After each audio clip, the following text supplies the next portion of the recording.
नस मंजो कल बेखो करता घर आया दूता सहर दया गोविंद प्रगटाया पर गोविंद राय साध संत खाने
के बैरी का मुकाबला किया पर बैरी का दल साध संगत दम तोड़ गया भज गया पिछे हट गया सिंघा ने बैरी दलों बहुत घाट उतारिया। सतगुरु पातशाह हम जो ज्ञान की समाप्ति हुई है फिर महाराज टिप्पी साहब को आदमी है सिंह संगीत हो पाया महाराज ने दिया मेरा 5000 गया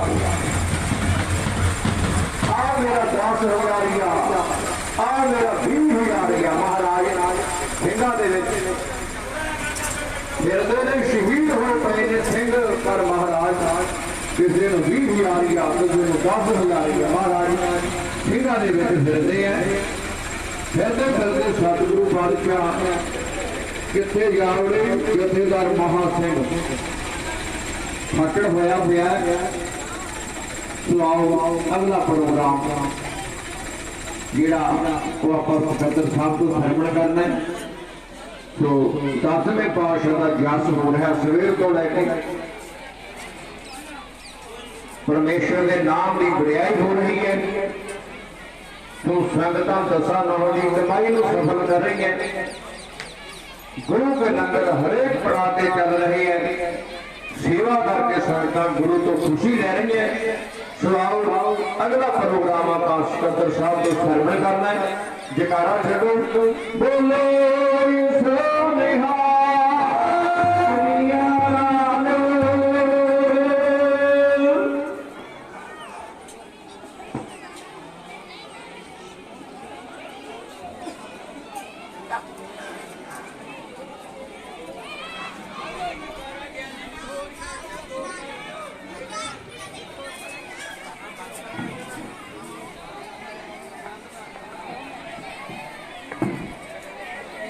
वाहिगुरु वाहिगुरु जी का खालसा वाहिगुरु जी की फतेह।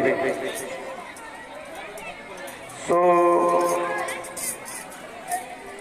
संगतां छेवें और लास्ट पड़ाव ते पहुंचियां ने। तो सारिया संगतां नूं बेनती है कि भाई जिथे जिथे भी किसी नूं जगह मिलती है उत्थे सज जाने की कृपालता करो, क्योंकि करीब अद्धा घंटा 35 मिनट समा बचिया है। 5 बजे तक इत्थे आपां पड़ाव ते गुरु पातशाह महाराज जी का जश सरवण करांगे। सो हुण मेरी बेनती है कि विशरी जथे नूं बगीचा सिंह बलेर वो जो बाकी का अपना इतिहास है वो इत्थे ही कंप्लीट करनगे। सरवण करो और सारिया संगतां बड़े प्यार सत्कार नाल साजण की कृपालता करो जी। वाहिगुरु जी का खालसा वाहिगुरु जी की फतेह। वाहिगुरु वाहिगुरु वाहिगुरु वाहिगुरु वाहिगुरु।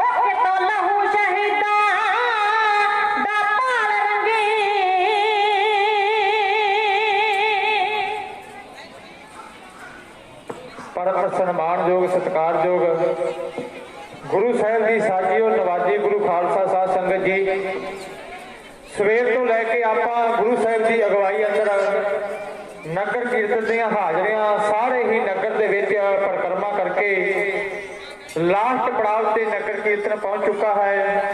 तो सारिया संगतां नूं बेनती है आप सारे ने इस पड़ाव उत्ते भी जिन्ना क अपने को समा है उहदे समय विच आपां गुरु साहब के चरणों अंदर हाजरियां लवाउणियां ने, मनो बिरतियां नूं एकाग्र करना है। आओ एक बार फिर गुरु साहब के चरणों अंदर अर्ज करिए, दोवें हाथ जोड़ के बुलंद आवाज विच कहो वाहिगुरु जी का खालसा वाहिगुरु जी की फतेह। पिछली स्टेज ते बाबा बंदा सिंह बहादुर बनने वाला वो सूरबीर मरजीवड़ा ਜਿਹੜਾ पंजाब की धरती उत्ते आया, जिहदे नाल दुआबे दे माझे दे मालवे दे सूरबीर योद्धियां दा जत्था छत बनौड़ दे सेर ते आके मिलिया। उन्हें वजीर खां सूबा सरहद नूं चैलेंज करन वास्ते एक जोश भरी चिट्ठी लिखी। वो चिट्ठी लैके एलसी सूबा सरहद दे कोल पहुंचा। कहंदे उन्हें बाबा बंदा सिंह दे हत्थां दी लिखी हुई चिट्ठी नूं ओहदे एक एक अखर नूं जदों पढ़िया वाचिया, ओहदे पैरां दे थल्लेों जमीन खिसकी, ओहदियां अखां दे सामने मौत नची। ओनू इउं प्रतीक होया कि जिवें इह जिहड़ा तूफान पंजाब की धरती तो उठिया है हुण इह ठल्लिया नहीं जावेगा।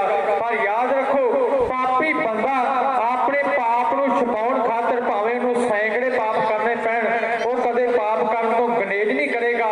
हंडिया होया जरनैल सी वजीर खान, उहने एक बार विचारा करना चाहिए, कोई गल नहीं जे बाबा बंदा सिंह चढ़ के आ गया तो उसका मुकाबला किया जाएगा। उन्हें सब तो पहला जिथों जिथों तक वह राज परखना सी अपनी फौज को तुरंत उन्हें सरहद बुला लिया। दूजे नंबर उत्ते नवीं वध तनख्वाहां उस इलाके में फौज भर्ती की। तीजे नंबर उत्ते उन्हें जहाज का झंडा कढ के उन्होंने गाजियां नूं कट्ठियां जहाज के झंडे थले कीता कि इन्हां काफरां दे नाल एक धर्म युद्ध लड़िया जाना है। ये वड्डी गिणती विच करके फौज नूं इकट्ठियां इहने अगली रूपरेखा लिखी कि सरहद के नेड़े मैं खालसे नूं टुकड़ नहीं देना, सरहद ਸਿੰਘਾਂ ਨੂੰ ਆਉਣ ਨਹੀਂ ਦੇਣਾ ਤੇ ਸਰਹੱਦ ਨੂੰ ਫਤਿਹ ਕਿਵੇਂ ਕਰ ਲੈਣਗੇ। ਇਹਨੇ ਚੱਪੜਚਿੜੀ ਦਾ ਮੈਦਾਨ 12 ਮੀਲ ਸਰਹੱਦ ਤੋਂ ਚੜ੍ਹਦੇ ਵਾਲੇ ਪਾਸੇ ਜਾ ਕੇ ਮੱਲਿਆ। ਚੱਪੜਚਿੜੀ ਦੇ ਮੈਦਾਨ ਵਿੱਚ ਇਹਨੇ ਮੋਰਚਾ मोर्चाबंदी करनी शुरू की। मोर्चाबंदी इन्नी जबरदस्त की, सब तो अगे ने धरती में मोर्चे पुट के तोपां फिट कीतियां। ਉਹਦੇ ਪਿੱਛੇ ਇਹਨੇ ਹਾਥੀਆਂ ਦੀ ਲੰਮੀ ਕਤਾਰ ਖੜੀ ਕੀਤੀ, ਉਹਦੇ ਪਿੱਛੇ ਘੋੜਸਵਾਰ ਫੌਜ, ਉਹਦੇ ਪਿੱਛੇ ਪੈਦਲ ਫੌਜ।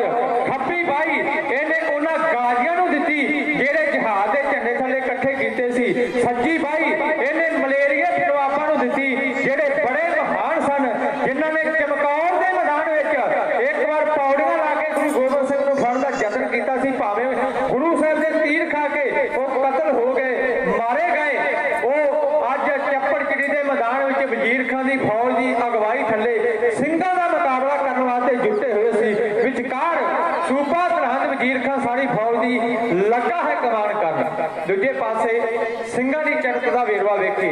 ਬਾਬਾ ਬੰਦਾ ਸਿੰਘ ਦੀ ਫੌਜ ਵਿੱਚ ਉਹ ਮਰਜੀਵੜੇ ਆਏ ਸਨ, ਜਿਨ੍ਹਾਂ ਨੂੰ ਜਦੋਂ ਗੁਰੂ ਸਾਹਿਬ ਦੀ ਮੋਹਰ ਲੱਗੀ ਵਾਲੀਆਂ ਚਿੱਠੀਆਂ ਨਾਲ ਸਿੰਘਾਂ ਦੇ ਕੋਲ ਪਹੁੰਚੀਆਂ, ਉਹ ਭਰ ਕੇ ਤੀਰਾਂ ਨਾਲ ਪੱਥੇ ਪਾ ਕੇ ਕਾਤਰੀ ਸੀ ਸਾਹਿਬਾਂ ਪਾ ਕੇ ਕਮਾਨਾਂ ਮੋਢਿਆਂ ਉੱਤੇ ਬਾਬਾ ਬੰਦਾ ਸਿੰਘ ਦੀ ਫੌਜ ਵਿੱਚ ਆ ਕੇ ਰਲੇ ਸਨ। ਇਹ ਗੱਲ ਯਾਦ ਰੱਖਿਓ, ਵੱਡੇ ਸਾਹਿਬਜ਼ਾਦਿਆਂ ਦੀ ਸ਼ਹੀਦੀ ਹੋਈ, ਪੰਜਾਬ ਦੀ ਧਰਤੀ ਤੇ ਕੋਈ ਤੂਫਾਨ ਨਹੀਂ ਸੀ ਉੱਠਿਆ। ਛੋਟੀ ਸਾਹਿਬਜ਼ਾਦਿਆਂ ਦੀ ਸ਼ਹੀਦੀ ਨੇ ਸਿੰਘਾਂ ਨੂੰ ਮਜਬੂਰ ਕਰ ਦਿੱਤਾ ਸੀ। ਉਹਦੇ ਅਰਦਾਸਾਂ ਕਰਦੇ ਸੀ ਅਕਾਲ ਪੁਰਖ, ਕੋਈ ਭੇਜ ਐਸਾ ਸੂਰਬੀਰ ਯੋਧਾ ਜਿਹਦੀ ਅਗਵਾਈ ਵਿੱਚ ਲੜ ਕੇ ਅਸੀਂ ਮੁਗਲ ਰਾਜ ਦੀਆਂ ਜੜ੍ਹਾਂ ਪੁੱਟ ਦਈਏ। ਅੱਜ ਉਹਨਾਂ ਨੂੰ ਉਹ ਕਮਾਂਡਰ ਮਿਲ ਗਿਆ ਸੀ, ਬਾਬਾ ਬੰਦਾ ਸਿੰਘ ਜਿਹਦੀ ਅਗਵਾਈ ਵਿੱਚ ਉਹਨਾਂ ਲੜਨਾ ਸੀ। ਉਹ ਬਾਬਾ ਬੰਦਾ ਸਿੰਘ ਦੀ ਅਗਵਾਈ ਵਿੱਚ ਉਹ ਇਕੱਠੇ ਹੋਏ ਸਨ। ਉਹਨਾਂ ਨੇ ਬਾਬਾ ਬੰਦਾ ਸਿੰਘ ਨੇ ਇੱਕ ਜਠੀਲੀ ਤਕਰੀਰ ਕੀਤੀ, ਆਖਿਆ ਮੰਗੋ ਮੇਰੇ ਨਾਲ ਉਹ ਬਹਾਦਰ ਜਾਣੇ ਚਾਹੀਦੇ ਨੇ ਜਿਨ੍ਹਾਂ ਰਣ ਤੱਤੇ ਵਿੱਚੋਂ ਪੈਰ ਪਿੱਛੇ ਨਹੀਂ ਪਰਤਾਉਣਾ, ਜਿਨ੍ਹਾਂ ਨੂੰ ਘਰ ਪਿਆਰੇ ਨੇ, ਜਾਨਾਂ ਪਿਆਰੀਆਂ ਨੇ, ਉਹ ਮਰਦ ਮੇਰੇ ਨਾਲ ਨਹੀਂ ਜਾਣੇ ਚਾਹੀਦੇ। ਜਕਾਰਿਆਂ ਦੇ ਨਾਲ ਸਰਦਾਰ ਦੀ ਤਕਰੀਰ ਦਾ ਉਹਨਾਂ ਨੇ ਸਵਾਗਤ ਕੀਤਾ ਹੈ। ਚੜ੍ਹਿਆ ਹੈ 1710 12 ਮਈ ਦਾ ਉਹ ਦਿਨ, ਜੇਠ ਦਾ ਮਹੀਨਾ ਸੀ। ਕਹਿੰਦੇ ਸੂਰਜ ਨੇ ਇਹ ਕਿਰਨਾਂ ਧਰਤੀ ਤੇ ਸੁੱਟੀਆਂ। ਇਹ ਸੂਰਬੀਰ ਯੋਧੇ ਲੱਗੇ ਨੇ ਤਿਆਰੀ ਕਰਨ, ਕੋਈ ਪੱਥਰ ਦੇ ਰਗੜ ਰਗੜੇ ਆਪਣੀ ਉਹ ਤਲਵਾਰ ਦੀ ਧਾਰ ਨੂੰ ਪਰਪਰਿਆ ਸੀ, ਕੋਈ ਤੀਰ ਦੀ ਨੋਕ ਨੂੰ ਪਰਪਰਿਆ ਸੀ। ਉਹਨਾਂ ਦੀ ਚੜ੍ਹਤ ਦਾ ਵੇਰਵਾ ਸ਼੍ਰੋਮਣੀ ਢਾਡੀ ਬਾਪੂ ਸੋਹਣ ਸਿੰਘ ਜੀ ਤੇ ਲਿਖਦਾ।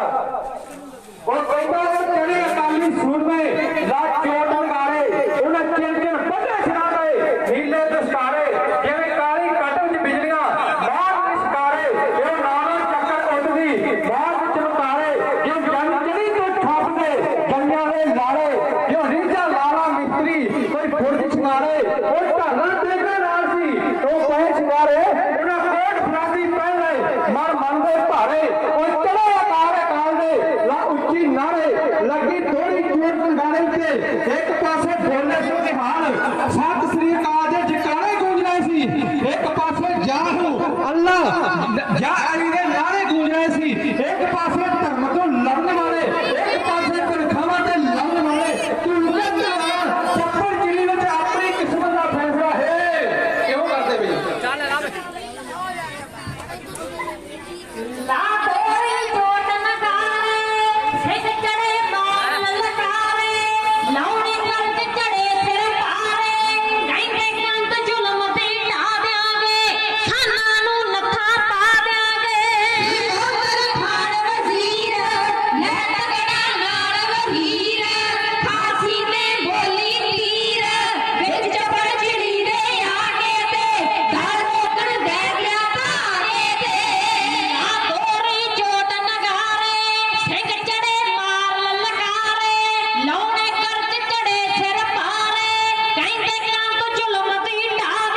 ਉਹਨਾਂ ਦੇ ਵੱਲੋਂ ਫਿਰ ਆਪਣੀਆਂ ਭੈਣਾਂ ਦਾ ਆਪਣੇ ਵੀਰ ਦਾ ਮਾਣ ਕਰਦਾ ਸੌਲਖ ਦਮੜਾ ਪਹੁੰਚਾ ਹੈ।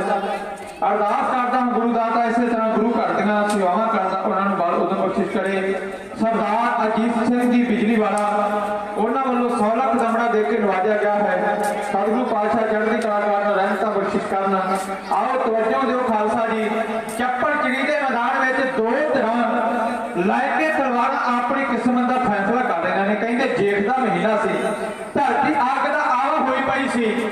ਉਧਰ ਅੱਜ ਇੰਨਾ ਜੋਸ਼ ਸੀ ਖਾਲਸੇ ਦੇ ਅੰਦਰ, ਜਿਹੜੇ ਬਾਬਾ ਬੰਦਾ ਸਿੰਘ ਦੀ ਅਗਵਾਈ ਵਿੱਚ ਅੱਜ ਚੱਪੜ ਚਿੜੀ ਦੇ ਮੈਦਾਨ ਵਿੱਚ ਜੁਟੇ ਹੋਏ ਸੀ। ਉਹਨਾਂ ਦੇ ਸਾਹਮਣੇ ਉਹ ਨਕਸ਼ਾ ਜਿਸ ਸਮੇਂ ਕਦੇ ਠੰਡੇ ਬੁਰਜ ਵਿੱਚ ਸਾਹਿਬਜ਼ਾਦਿਆਂ ਤੇ ਮਾਤਾ ਨੂੰ ਸ਼ਹੀਦ ਕੀਤਾ ਗਿਆ ਸੀ, ਉਹ ਬਾਰ-ਬਾਰ ਉਹਨਾਂ ਦੇ ਅੰਦਰ ਉਹ ਜ਼ਮੀਰ ਉਹ ਗੈਰਤ ਹਲਾਰੇ ਲੈ ਰਹੀ ਸੀ ਤੇ ਉਹ ਜੋਸ਼ ਦੇ ਵਿੱਚ ਆ ਕੇ ਚੱਪੜ ਚਿੜੀ ਦੇ ਮੈਦਾਨ ਵਿੱਚ ਅੱਜ ਜੁਟੇ ਹੋਏ ਸੀ। ਪਹਿਲੇ ਫੱਟ ਬਾਬਾ ਬਾਜ ਸਿੰਘ ਦੀ ਅਗਵਾਈ ਵਿੱਚ ਮਝੈਲਾ ਦਾ ਜਥਾ ਮਲੇਰੀਆ ਤੇ ਜਾ ਕੇ ਟੁੱਟ ਪਿਆ। ਮਲੇਰੀਆ ਦਾ ਆਗੂ ਸੀ ਸ਼ੇਰ ਮੁਹੰਮਦ ਖਾਨ ਮਲੇਰਕੋਟਲੇ ਵਾਲਾ, ਜਿਹਨੇ ਕਦੇ ਹਾਰ ਦਾ ਨਾਰਾ ਵੀ ਮਾਰਿਆ ਸੀ, ਪਰ ਅੱਜ ਸਿੰਘਾਂ ਦੇ ਮੁਕਾਬਲੇ ਵਿੱਚ ਚੱਪੜ ਚਿੜੀ ਦੇ ਮੈਦਾਨ ਵਿੱਚ ਤਲਵਾਰ ਲੈ ਕੇ ਰਣਤੱਤੇ ਵਿੱਚ ਆਇਆ ਸੀ। ਕਹਿੰਦੇ ਪਹਿਲੀ ਸੱਟ ਸ਼ੇਰ ਮੁਹੰਮਦ ਮਲੇਰਕੋਟਲੇ ਦਾ ਸਿਰ ਜਿਹੜਾ ਸੀ ਉਹ ਸਿੰਘਾਂ ਦੇ ਧੜ ਨੂੰ ਅਲੱਗ ਕਰ ਦਿੱਤਾ। ਜਦੋਂ ਆਗੂ ਡਿੱਗ ਪਿਆ ਮਲੇਰੀਆ ਦੀ ਫੌਜ ਰਣਤੱਤੇ ਵਿੱਚੋਂ ਪਿੱਛੇ ਦੱਸ ਤੁਰੀ ਹੈ। ਗਾਜ਼ੀਆਂ ਵਾਲਾ ਪਾਸਾ ਮਾਲਵੇ ਦੇ ਸਰਦਾਰਾਂ ਨੇ ਬਾਬਾ ਫਤਿਹ ਸਿੰਘ ਵਰਗੇ ਨੇ ਅੱਗੇ ਲਾ ਲਿਆ। ਕੇਵਲ ਇੱਕ ਵਿਚਲੇ ਤਰਫ ਰਹਿ ਗਿਆ ਸੀ ਜਿਹਦੀ ਅਗਵਾਈ ਵਜੀਦ ਖਾਨ ਆਪ ਕਰਦਾ ਸੀ। ਉਹ ਪੈਂਤਰੇ ਬਦਲਾ ਕੇ ਆਪਣੀ ਫੌਜ ਨੂੰ ਕਹਿ ਰਿਹਾ ਸੀ, ਸਿੰਘ ਰਣਤੱਤੇ ਵਿੱਚੋਂ ਭੱਜਣ ਵਾਲੇ ਨੇ ਪਿੱਛੇ ਨਾ ਹਟੋ, ਇਹਨਾਂ ਦੇ ਟੁੱਟ ਕੇ ਗਲ ਪੈ ਜਾਓ, ਇਹਨਾਂ ਨਾਲ ਲੜੋ ਜੂਝੋ। ਅੱਲਾਹ ਤਾਲਾ ਦੇ ਦਰਬਾਰ ਵਿੱਚੋਂ ਤੁਹਾਨੂੰ 72 ਹੂਰਾਂ ਮਿਲ ਗਿਆ। ਬੜੇ ਬੜੇ ਇਲਾਜ ਅਰਨਾਮਾ ਦੇ ਲਾੜੇ ਵਜੀਦ ਖਾਨ ਲਾ ਰਿਹਾ ਸੀ ਤੇ ਅਗਵਾਈ ਕਰ ਰਿਹਾ ਸੀ, ਪਰ ਸਿੰਘਾਂ ਦੇ ਅੰਦਰ ਜੋਸ਼ ਵੇਖੋ। ਇੱਕ ਸਿੰਘ ਨੇ ਲਲਕਾਰਾ ਮਾਰ ਕੇ ਆਖਿਆ, ਉਹ ਕਹਿੰਦਾ ਉਹ ਜੇ ਸਾਹਿਬਜ਼ਾਦਿਆਂ ਦਾ ਵੱਡਾ ਵੈਰੀ ਜਿਹੜਾ ਹਾਥੀ ਦੇ ਉੱਤੇ ਹਲਮਾਰੀ ਵਿੱਚ ਬੈਠਾ ਅਗਵਾਈ ਕਰ ਰਿਹਾ, ਸਿੰਘੋ ਚਲੋ ਇਹਨੂੰ ਜਿਉਂਦੇ ਨੂੰ ਫੜ ਲਓ। ਕਿੱਡੀ ਵੱਡੀ ਦਲੇਰੀ ਵੇਖੋ ਸਿੰਘਾਂ ਦੇ ਅੰਦਰ। ਪਰ ਇਹ ਇੰਨੇ ਚਿਰ ਇੱਕ ਸੂਰਬੀਰ ਯੋਧੇ ਨੇ ਲੈ ਕੇ ਸਿੱਖ ਤੀਰ ਛੱਡਿਆ। ਇਤਿਹਾਸਕਾਰ ਕਰ ਲਿਖਦੇ ਨੇ ਕਿ ਵਜ਼ੀਰ ਖਾਨ ਦੇ ਉਹ ਮੋਢੇ ਵਿੱਚ ਜਾ ਕੇ ਵੱਜਾ। ਹਾਥੀ ਦੀ ਹਮਾਰੀ ਵਿੱਚੋਂ ਭੁਆਂਟਣੀ ਖਾ ਕੇ ਥੱਲੇ ਡਿੱਗ ਪਿਆ। ਬਾਬਾ ਬੰਦਾ ਸਿੰਘ ਜਿਹੜਾ ਸੀ ਪਹਿਲਾਂ ਤੇ ਸਾਰੇ ਜੰਗ ਦੇ ਸੀਨ ਨੂੰ ਦੂਰੋਂ ਇੱਕ ਜਗ੍ਹਾ ਤੋਂ ਵੇਖ ਰਿਹਾ ਸੀ। ਜਦੋਂ ਐਨ ਰਣਤੱਤੇ ਵਿੱਚ ਲੋਹੇ ਦੇ ਲੋਹਾ ਫੜ ਕੇ ਆਪਣਾ ਜਥਾ ਲੈ ਕੇ ਰਣਤੱਤੇ ਵਿੱਚ ਪਹੁੰਚਾ, ਉਹਨੇ ਆਖਿਆ ਵੇਖੋ ਸਿੰਘੋ ਇਹਨੂੰ ਕਿਤੇ ਕਤਲ ਨਾ ਕਰ ਦਿਓ, ਮਾਰ ਨਾ ਦਿਓ, ਇਹਨੂੰ ਆਪਾਂ ਉਹ ਸਜ਼ਾ ਦੇਣੀ ਹੈ ਇਹਨਾਂ ਆਉਣ ਵਾਲੀਆਂ ਨਸਲਾਂ ਵੀ ਯਾਦ ਕਰਨ ਕਿ ਜਿਹਨੇ ਗੁਰੂ ਘਰ ਨਾਲ ਕਦੇ ਮੱਥਾ ਲਾਇਆ ਸੀ ਉਹਨੂੰ ਖਾਲਸੇ ਨੇ ਸਜ਼ਾ ਕਿਹੋ ਜਿਹੀ ਦਿੱਤੀ। ਬਾਬਾ ਬੰਦਾ ਸਿੰਘ ਦੇ ਹੁਕਮ ਦੇ ਨਾਲ ਇੱਕ ਬਲਦਾਂ ਦੀ ਜੋਗ ਲਗਾਈ ਗਈ, ਉਹਨੂੰ ਪੰਜਾਲੀ ਦੇ ਕੇ ਦੁਆਟੋਂ ਬੇਲ ਪਾਈ ਗਈ, ਇੱਕ ਪਾਸੇ ਵਜ਼ੀਰ ਖਾਨ ਦੇ ਗਿੱਟਿਆਂ ਨੂੰ ਪਾਈ ਗਈ। ਇਤਿਹਾਸਕਾਰ ਲਿਖਦੇ ਨੇ ਕਿ ਚੱਪੜ ਚਿੜੀ ਤੋਂ ਸਰਹੰਦ ਦਾ ਪੰਧ 12 ਮੀਲ ਸੀ। ਅੱਗੇ ਅੱਗੇ ਉਹਨਾਂ ਬਲਦਾਂ ਨੂੰ ਦੜਾ ਦਿੱਤਾ, ਪਿੱਛੇ ਪਿੱਛੇ ਬਾਬਾ ਬੰਦਾ ਸਿੰਘ ਦੀ ਫੌਜ ਜਕਾਰੇ ਛੱਡਦੀ ਜਾ ਰਹੀ ਸੀ। ਸਰਹੰਦ ਵਿੱਚ ਕਿਸੇ ਨੇ ਜਾ ਕੇ ਦੱਸਿਆ ਵਜ਼ੀਰ ਖਾਨ ਦੇ ਪੁੱਤਰ ਨੂੰ ਕਿ ਤੇਰਾ ਬਾਪੂ ਹਾਰ ਗਿਆ ਹੈ। ਆਪਣਾ ਬਾਲ ਬੱਚਾ ਲੈ ਕੇ ਉਹ ਦਿੱਲੀ ਨੂੰ ਨੱਸ ਗਿਆ। ਸੁੱਚਾ ਨੰਦ ਨੱਸਣ ਲੱਗਾ, ਜ਼ੁਲਮ ਦੀਆਂ ਜੰਜੀਰਾਂ ਨੇ ਉਹਨੂੰ ਨੱਸਣ ਨਾ ਦਿੱਤਾ, ਜਿਉਂਦਾ ਸਿੰਘਾਂ ਦੇ ਕਾਬੂ ਆ ਗਿਆ। ਸਰਹੰਦੀ ਫੌਜ ਜਿਹੜੀ ਮਨ ਹਾਰ ਚੁੱਕੀ ਸੀ, ਉਹਨੇ ਕਿੱਥੋਂ ਸਿੰਘਾਂ ਦਾ ਮੁਕਾਬਲਾ ਕਰਨਾ ਸੀ। ਸਿੰਘ ਧੂ ਕੇ ਤਲਵਾਰਾਂ ਸਰਹੰਦ ਉੱਤੇ ਜਾ ਕੇ ਉਹਨਾਂ ਨੇ ਧਾਵਾ ਬੋਲ ਦਿੱਤਾ ਹੈ। ਬਾਬਾ ਬੰਦਾ ਸਿੰਘ ਦੇ ਹੁਕਮ ਦੇ ਨਾਲ ਸਿੰਘਾਂ ਦੀ ਤਲਵਾਰ 3 ਦਿਨ ਸਰਹੰਦ ਦੇ ਬਾਜ਼ਾਰਾਂ ਵਿੱਚ ਚੱਲਦੀ ਰਹੀ। ਵਜ਼ੀਰ ਖਾਨ ਸਹਿਜਦਾ ਸੀ, ਉਹਨੂੰ ਬਲਦਾਂ ਪਿੱਛੋਂ ਖੋਲ ਕੇ ਇੱਕ ਰੁੱਖ ਦੇ ਨਾਲ ਪੁੱਠਾ ਲਟਕਾਇਆ ਗਿਆ, ਜਿੱਥੇ ਕਈ ਦਿਨ ਉਹਦੇ ਸਰੀਰ ਨੂੰ ਜੰਗਲੀ ਜਾਨਵਰ ਨੋਚਦੇ ਰਹੇ। ਪਾਪ ਕਮਾਉਂਦਿਆ तेरा कोई ना बेली राम, कोई ना बेली हुई, तेरा सदा पछताप ही। पापियों ने मारने को पाप महाबली है। सुच्चा नाते गल च पा के चित्रों का हार पा के गल च रस्सा करके मुंह काला सरहद की हट्टी हट्टी से फेरिया गया। 3 दिन बाद एक खालसा दरबार बाबा बंदा सिंह की अगवाई में सरहद में लगा, जिहदे आए फैसले बाबा बंदा सिंह जी ने लाए। सब तो पहला जिथे बाबा जोरावर सिंह बाबा फतेह सिंह की शहादत हुई थी, उस जगह ते केसरी रंग का निशान साहिब चलाया गया। बाबा बंदा सिंह कहता इत्थे हुण खालसे का राज हो गया है।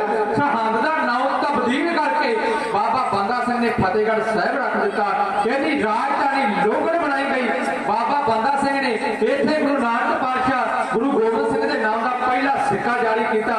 आख्या ते खालसे का राज कायम हो गया है। फिर बाबा बंदा सिंह ने जिहड़ा फैसला लिया, और सिखो अज मैं कई बार गल कहता होना कि हर जिमीदार नूं बाबा बंदा सिंह की फोटो अपने घर में लगानी चाहिए। बाबा बंदा सिंह ने कहा इस तो पहला जगीरदारी धंधा होता सी देश अंदर। एक इलाके का एक जगीरदार मालक होता जी, भावें ਉਹਦੀ सर प्रति थले 20 पिंड आते होण भावें 50 पिंड आते होण। ਜਿਹੜੇ ਲੋਕੀ खेती करते ਉਹ ਮਝਾੜੇ ਸੀ, ਜਦੋਂ ਫਸਲ ਤਿਆਰ ਹੁੰਦੀ ਸੀ ਤਿਆਰ ਹੋ ਕੇ ਉਹ ਮਝਾੜੇ ਬੋਲ ਤਿਆਰ ਕਰ ਦਿੰਦੇ ਸਨ। ਉਹ ਜਗੀਰਦਾਰ ਗੇੜਾ ਮਾਰਦਾ ਸੀ, ਉਹਦੇ ਮਨ ਚ ਰਹਿ ਮਾਰੇ ਤੇ ਮਝਾੜੇ ਨੂੰ 2 ਮਣ ਦਾਣੇ ਦਿੰਦਾ ਸੀ, ਜਿਹਦੇ ਸਾਰਾ ਅਨਾਜ ਜਗੀਰਦਾਰ ਲੈ ਜਾਂਦਾ ਸੀ। ਮਝਾੜੇ ਲੋਕੀ ਕੰਮ ਕਰਨ ਦਾ ਟੱਕੀ ਸੀ। ਬਾਬਾ ਬੰਦਾ ਸਿੰਘ ਨੇ ਆਖਿਆ ਜਿੰਨੀ ਜ਼ਮੀਨ ਉੱਤੇ ਕੋਈ ਖੇਤੀ ਕਰਦਾ ਇੱਕ ਮਾਲਕ ਉਹਦਾ ਹੋ ਕਾਗਾ ਵਾਲੋ, ਜਿੰਨਾ ਜ਼ਮੀਨਾਂ ਦੇ ਅੱਜ ਅਸੀਂ ਮਾਲਕ ਬੈਠੇ ਹਾਂ ਇਹ ਬਾਬਾ ਬੰਦਾ ਸਿੰਘ ਨੇ ਸਾਨੂੰ ਬਣਾਇਆ। ਸਿਰ ਝੁਕਦਾ ਹੈ ਉਸ ਮਰਦ ਦੇ ਕਰਨੀ ਨਾਮੇ ਨੂੰ ਜਿਹਨੇ ਇੱਕ ਵਾਰ 600 ਸਾਲ ਦੀਆਂ ਗੁਲਾਮੀ ਦੀਆਂ ਜੰਜੀਰਾਂ ਤੋੜ ਕੇ ਇੱਥੇ ਆਜ਼ਾਦੀ ਲਿਆਂਦੀ, ਸਾਡਾ ਪਹਿਲਾ ਰਾਜ ਕਾਇਮ ਭਾਰਤ ਕਾਇਮ ਕੀਤਾ। ਜਿਉਂਦੀਆਂ ਜਾਗਦੀਆਂ ਕੌਮਾਂ ਆਪਣੇ ਬਦਲੇ ਲੈ ਲੈਂਦੀਆਂ ਨੇ। ਅੱਜ ਭਾਵੇਂ ਮੋਦੀ ਸਰਕਾਰ ਸਾਡੀਆਂ ਉਹਨਾਂ ਜ਼ਮੀਨਾਂ ਨੂੰ ਖੋਹਣ ਤੇ ਤੁਲੀ ਹੋਈ ਹੈ, ਪਰ ਯਾਦ ਰੱਖੋ ਜਿਹੜਾ ਗੁਰੂ ਗੋਬਿੰਦ ਸਿੰਘ ਨੇ ਖਾਲਸਾ ਖੰਡੇ ਦੀ ਧਾਰ ਵਿੱਚੋਂ ਪੈਦਾ ਕਰ ਦਿੱਤਾ ਹੈ ਉਹ ਕਦੇ ਵੀ ਕਿਸੇ ਦੀ ਵਧੀਕੀ ਨਹੀਂ ਜਰਦਾ। ਜਿਹਨੇ ਵੀ ਸਾਡੇ ਧਰਮ ਉੱਤੇ ਵਾਅਦਾ ਕੀਤਾ ਗੁਰੂ ਗੋਬਿੰਦ ਸਿੰਘ ਨੇ ਖਾਲਸੇ ਨੇ ਉਹਦੀ ਭਾਜੀ ਦਾ ਨਿਉਂਦਰਾ ਨੂੰ ਜ਼ਰੂਰ ਮੋੜਿਆ। ਅੱਜ ਮੋਦੀ ਸਰਕਾਰ ਦੇ ਮਨ ਵਿੱਚ ਇਹ ਭਰਮ ਹੋਵੇਗਾ ਕਿ ਮੈਂ ਇਹ ਖਾਲਸੇ ਨੂੰ ਦਬਾ ਲੂੰਗਾ, ਪਰ ਯਾਦ ਰੱਖਿਓ ਦਿਨ ਦੂਰ ਨਹੀਂ, ਨੰਬਰ ਮੋਦੀ ਦਾ ਵੀ ਖਾਲਸੇ ਨੇ ਲਾਇਆ ਹੈ। ਸਮੇਂ ਸਮੇਂ ਅਨੁਸਾਰ ਉਹਦੀ ਕੀਤੀ ਦਾ ਫਲ ਖਾਲਸਾ ਉਹਨੂੰ ਜ਼ਰੂਰ ਚੁਕਾਵੇਗਾ। ਜਿਹਨੇ ਵੀ ਸਾਡੇ ਧਰਮ ਨਾਲ ਵਾਅਦਾ ਕੀਤਾ ਗੁਰੂ ਪੰਜਮ ਪਾਤਸ਼ਾਹ ਤੋਂ ਲੈ ਕੇ ਅਜੋਕੇ ਸਮੇਂ ਤੱਕ ਕੱਟੜਾਂ ਨੇ 51 ਕਰਕੇ ਜਿਵੇਂ ਖਾਲਸੇ ਨੇ ਮੋੜੇ ਕਵਿਤਾ ਦਾ ਸਰਲੇਖ ਹੈ ਵਾਅਦਾ ਕੀਤਾ ਜਿੰਨਾ ਸਿੱਖ ਕੌਮ ਤੇ ਉਹ ਪਾਪੀ ਬੰਦੇ ਪਿੱਛੋਂ ਪਛਤਾਉਂਦੇ ਵੇਖੇ ਨੇ। ਪਿਆਰ ਸਤਿਕਾਰ ਨਾਲ ਸਰਵਤ ਹੋਏ।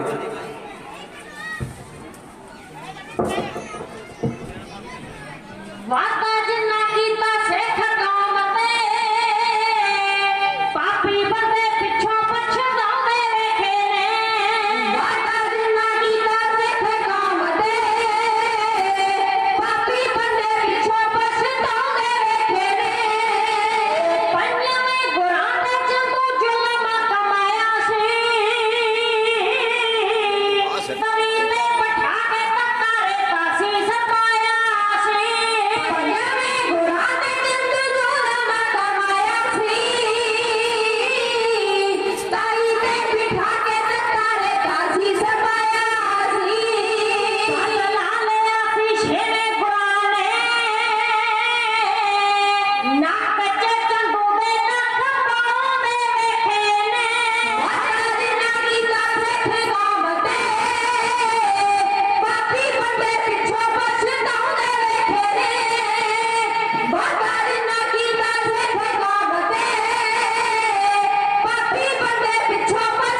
ਜਿਉਂਦੀਆਂ ਜਾਗਦੀਆਂ ਕੌਮਾਂ ਕਦੇ ਆਪਣੇ ਤੇ ਜ਼ੁਲਮ ਨਹੀਂ ਹੋਣ ਦਿੰਦੀਆਂ, ਉਹਨੂੰ ਨਹੀਂ ਸਹਿ ਸਕਦੀਆਂ। ਆਪਣੇ ਕੀਤੇ ਹੋਏ ਜ਼ੁਲਮਾਂ ਦਾ ਦੰਡ ਸਮੇਂ ਸਿਰ ਉਹਨਾਂ ਹਾਕਮਾਂ ਨੂੰ ਚੁਕਾਉਂਦੀਆਂ ਆਈਆਂ ਨੇ। ਉਹਨਾਂ ਵਜ਼ੀਰਾਂ ਦਾ ਇਤਿਹਾਸ ਹੈ ਜਿਹੜਾ ਆਪ ਜੀ ਦੇ ਨਾਲ ਬਿਆਨ ਕੀਤਾ ਹੈ। ਕੁਛ ਬੁੱਧੀ ਦੇ ਅਨੁਸਾਰ ਸਵੇਰ ਤੋਂ ਲੈ ਕੇ ਆਪ ਦੇ ਖਿਦਮਤ ਵਿੱਚ ਸਾਡੇ ਕਮਾਲ ਗੁਰੂ ਗੋਬਿੰਦ ਸਿੰਘ ਜੀ ਮਹਾਰਾਜ ਜਿਨ੍ਹਾਂ ਦਾ ਇਤਿਹਾਸ, ਉਹਨਾਂ ਦੇ ਖਾਲਸੇ ਦਾ ਇਤਿਹਾਸ ਆਪ ਜੀ ਨਾਲ ਸਾਂਝਾ ਕੀਤਾ। ਇੱਕ ਨਹੀਂ ਬੇਅੰਤ ਗਲਤੀਆਂ ਕਰਕੇ ਹੋਵਾਂਗੇ, ਗੁਰੂ ਕੀ ਸੰਗਤ ਬਖਸ਼ਣਯੋਗ ਹੈ। ਅੰਤ ਵਿੱਚ ਸਾਰਿਆਂ ਨੂੰ ਇੱਕ ਮੈਂ ਬੇਨਤੀ ਕਰਾਂਗਾ, ਮੇਰੇ ਵੀਰੋ, ਇੰਨੀ ਠੰਡ ਦੇ ਬਾਵਜੂਦ ਵੇਖੋ ਕੱਲ ਪਰਸੋਂ ਦੀ ਜਿਹੜੀ ਵਰਖਾ ਹੈ ਉਹ ਵੀ ਬਹੁਤ ਜ਼ਿਆਦਾ ਉੱਥੇ ਹੋ ਰਹੀ ਹੈ। ਉਹ ਮੇਰੀ ਕੌਮ ਦੇ ਮਰਜੀਵੜੇ ਜਿਹੜੇ ਗੁਰੂ ਗੋਬਿੰਦ ਸਿੰਘ ਜੀ ਮਹਾਰਾਜ ਨੇ ਖੰਡੇ ਦੀ ਧਾਰ ਵਿੱਚੋਂ ਜਿਨ੍ਹਾਂ ਨੂੰ ਜਨਮ ਦਿੱਤਾ ਸੀ, ਅੱਜ ਵੀ ਆਪਣੇ ਹੱਕ ਲੈਣ ਵਾਸਤੇ ਉਹ ਦਿੱਲੀ ਦੀ ਧਰਤੀ ਤੇ ਬੈਠੇ ਹੋਏ ਨੇ। ਸਾਰਿਆਂ ਨੂੰ ਮੈਂ ਬੇਨਤੀ ਕਰਾਂਗਾ, ਵੱਧ ਤੋਂ ਵੱਧ ਉਹਨਾਂ ਵੀਰਾਂ ਦਾ ਆਪਾਂ ਜਾ ਕੇ ਸਾਥ ਦੇਣਾ ਹੈ ਤਾਂ ਕਿ ਸਮੇਂ ਦੀ ਸਰਕਾਰ ਨੂੰ ਪਤਾ ਲੱਗ ਜਾਵੇ ਕਿ ਵਾਕਿਆ ਹੀ ਗੁਰੂ ਗੋਬਿੰਦ ਸਿੰਘ ਦਾ ਖਾਲਸਾ ਜਿਹੜਾ ਹੈ ਉਹ ਕੀਤੇ ਹੋਏ ਪ੍ਰਵਚਨਾਂ ਤੋਂ ਕਦੇ ਪਿੱਛੇ ਨਹੀਂ ਹਟਿਆ। ਜਿੱਥੇ ਵੀ ਤੁਹਾਨੂੰ ਨੇੜੇ ਗੁਰੂ ਸਾਹਿਬ ਦਾ ਸਥਾਨ ਪੈਂਦਾ ਹੈ, 2 ਟਾਈਮ ਜਾ ਕੇ ਅਰਦਾਸ ਜ਼ਰੂਰ ਕਰਿਆ ਕਰੋ ਕਿ ਖਾਲਸੇ ਪੰਥ ਦੀ ਜਿੱਤ ਹੋਵੇ, ਉਹਨਾਂ ਹੰਕਾਰਿਆਂ ਦੇ ਹੰਕਾਰ ਟੁੱਟ ਜਾਣ। ਜੋ ਇਨਸਾਫ ਲੈਣ ਵਾਸਤੇ ਖਾਲਸਾ ਬੈਠਾ ਹੈ ਉਹਦੀ ਝੋਲੀ ਵਿੱਚ ਉਹ ਇਨਸਾਫ ਪਵੇ। ਖੁਸ਼ੀ ਖੁਸ਼ੀ ਉਹ ਮੇਰੇ ਵੀਰ ਆਪਣੇ ਪਰਿਵਾਰਾਂ ਵਿੱਚ ਵਾਪਸ ਪਰਤਣ, ਇਹ ਅਰਦਾਸ ਹੈ। ਆਓ ਸਾਰੇ ਜਾਣੇ ਦੋਵੇਂ ਹੱਥ ਜੋੜ ਕੇ ਬੁਲੰਦ ਆਵਾਜ਼ ਵਿੱਚ ਕਹੋ, ਨਾਨਕ ਨਾਮ ਚੜ੍ਹਦੀ ਕਲਾ, ਤੇਰੇ ਭਾਣੇ ਸਰਬੱਤ ਦਾ ਭਲਾ। ਮਹਾਰਾਜ ਸੱਚੇ ਪਾਤਸ਼ਾਹ ਉਹਨਾਂ ਵੀਰਾਂ ਨੂੰ ਰਹਿਮਤਾਂ ਬਖਸ਼ਿਸ਼ ਕਰਨ। ਸਾਡੀ ਅਰਦਾਸ ਹੈ ਸੱਚੇ ਪਾਤਸ਼ਾਹ ਆਪਣੇ ਚਰਨਾਂ ਵਿੱਚ ਪ੍ਰਵਾਨ ਕਰਨ। ਸਮੁੱਚੀ ਪ੍ਰਬੰਧਕ ਕਮੇਟੀ ਦਾ ਧੰਨਵਾਦ